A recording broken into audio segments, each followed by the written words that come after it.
he ordained 12. And he goeth up into a mountain, and calleth unto him whom he would.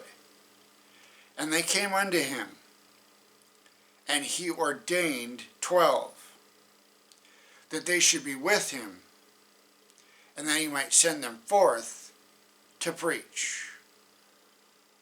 Mark 3, verses 13 and 14. Jesus' first step in organizing God's New Testament church was to select his disciples, whom he would send forth to tell what they had seen and heard while they had been with him.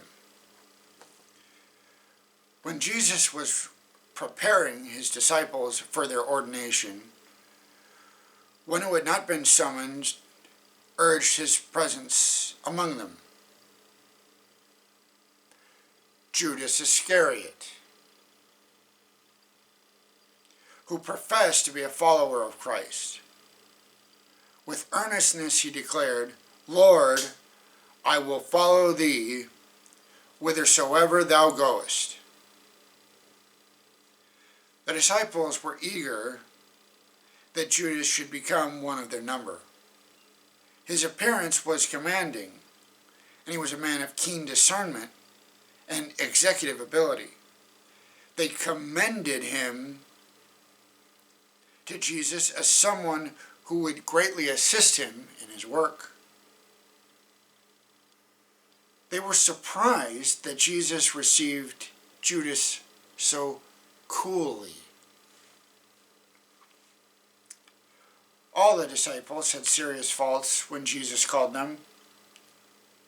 He warned and reproved them during their time together, but they never considered leaving him.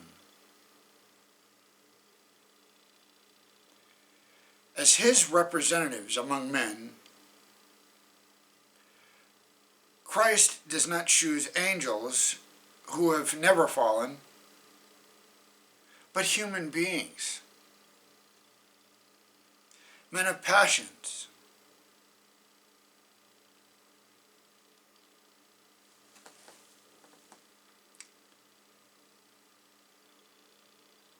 similar to others, that they seek to save.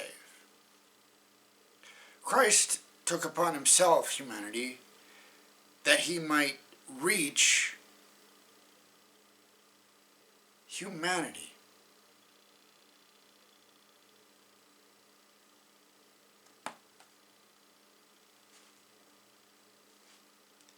Divinity needed humanity, for it required both the divine and the human to bring salvation to the world.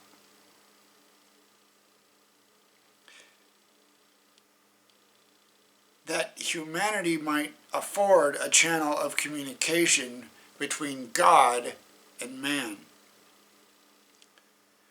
So with the servants and messengers of Christ. Man needed a power outside of and beyond himself to restore him to the likeness of God and enable him to do the work of God. But this does not make human agency unessential. Humanity lays hold upon divine power. Christ dwells in the heart by faith, and through cooperation with the divine, the power of man becomes efficient for good. Jesus is still calling men and women to be his disciples. He invites you to learn of him so that you can carry out his purposes in your sphere of influence.